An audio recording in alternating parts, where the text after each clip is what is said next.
Bonsoir et merci d'être avec nous. Bonsoir Nabri, merci pour l'invitation. En quoi le régime rwandais de Paul Kagame est-il l'ennemi de la RDC, comme l'a déclaré ce week-end le président Tshisekedi? Le régime de Paul Kagame soutient le M23, qui est un mouvement terroriste qui sévit à l'est de la RDC depuis des décennies. Pour rappeler qu'il y a eu une guerre aussi en 2013, ils avaient été vaincus, ils sont rentrés dans des camps en Ouganda et au Rwanda, et puis ils ont recommencé cette année pour de nouveau semer le crime, la terreur et la désolation à l'est de la RDC. Ils occupent quelques parties de nos territoires et le Congo se bat pour défendre sa souveraineté.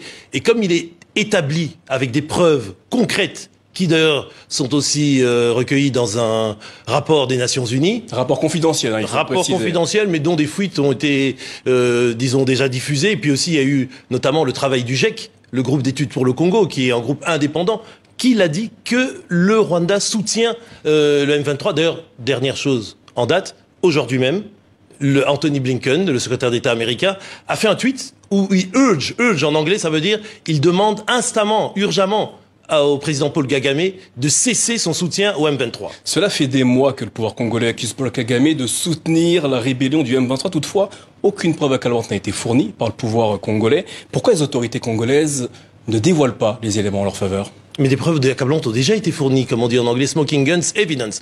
On a des tenues, on a des troupes, on a des témoignages. Tous ces témoignages... Ces images n'ont pas été rendues publiques. Tous ces témoignages, la MONUSCO les détient. La MONUSCO les détient. Ce rapport que vous dites confidentiel de l'ONU, il est établi et il existe.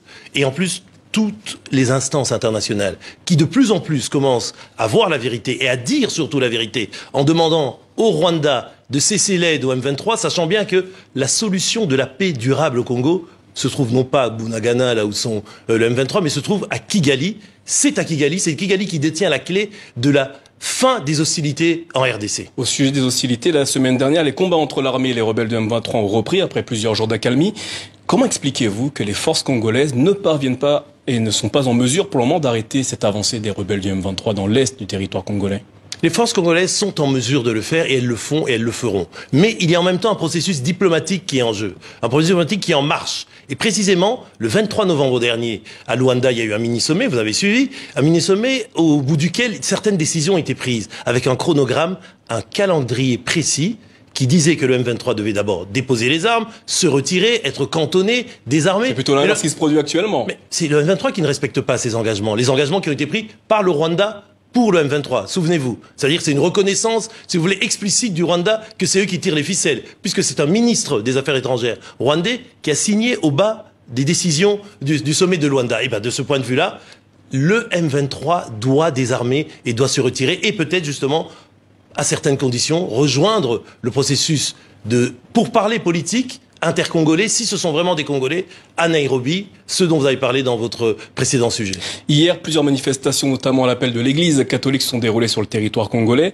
Les manifestants dénonçaient notamment l'inaction de la communauté internationale. Cependant, ne considérez-vous pas que les autorités congolaises doivent rendre des comptes à la population au sujet de la situation dans l'est du pays? Mais les autorités congolaises le font tous les jours, monsieur. Les autorités congolaises, elles rendent des comptes à leur population parce que c'est un des engagements fermes du président Tshisekedi dès sa prise de pouvoir en 2019. Il a dit que la paix, une paix stable, une paix durable à l'est du Congo, c'était son engagement le plus ferme. Il a même dit au prix de sa vie. Il a renouvelé encore le 3 novembre dernier quand il a fait un discours à la nation, quand il a parlé yeux dans les yeux à son peuple pour les appeler à la mobilisation. Donc de ce point de vue-là, les autorités congolaises sont conscientes de leurs responsabilités, elles les assument complètement. En revanche, la communauté internationale, parlons-en.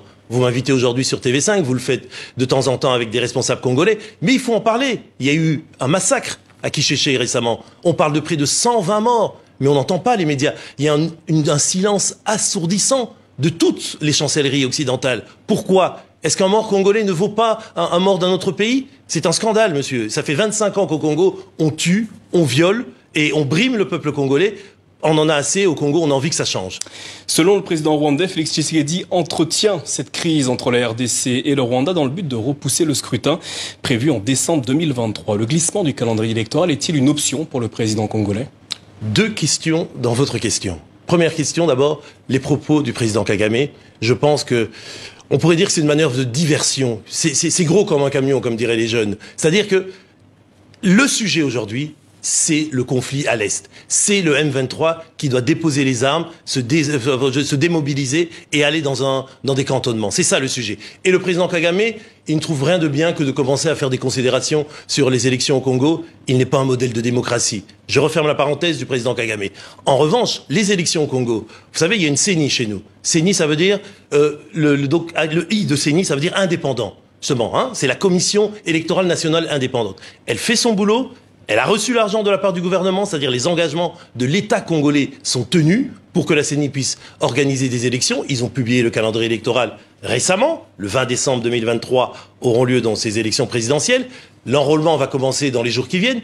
Laissons faire la CENI. Laissons la CENI faire son boulot. Donc, et vous verrez bien que les élections auront lieu à heure et à temps, comme le stipule la Constitution. Vous êtes en mesure ce soir d'assurer à 100% que les élections se tiendront bel et bien, quelle que soit la situation l'an prochain, en RDC. Les élections se tiendront, mais certains n'ont peut-être pas envie que les élections se tiennent. C'est de là que vient le problème. Ceux qui sont aujourd'hui les fauteurs de tout, ceux qui tirent les ficelles de la déstabilisation de l'Est du Congo, c'est eux qui ne veulent pas que les élections se tiennent au Congo. Mais heureusement, pour l'instant, leur déstabilisation, et elle sera contenue dans des infimes proportions du territoire congolais, partout ailleurs, ça se passe bien. Et justement, le piège de ceux qui sont les adversaires du Congo, les fossoyeurs de l'unité congolaise, qu'est-ce qu'ils veulent? Ils veulent qu'on ne parle du Congo que quand il y a des problèmes. Vous ne m'invitez que pour parler des problèmes à l'Est, alors que le Congo aujourd'hui c'est un pays qui est en train de renaître. Il y a des réformes qui sont mises en place. Le président Tshisekedi est en train de mettre en place un pays qui se relève. Vous savez qu'on est passé en 3 ans de 4 milliards à 15 milliards du budget de l'État. Aujourd'hui, on a les moyens de développer ce pays. Ça n'a pas été fait dans les années précédentes,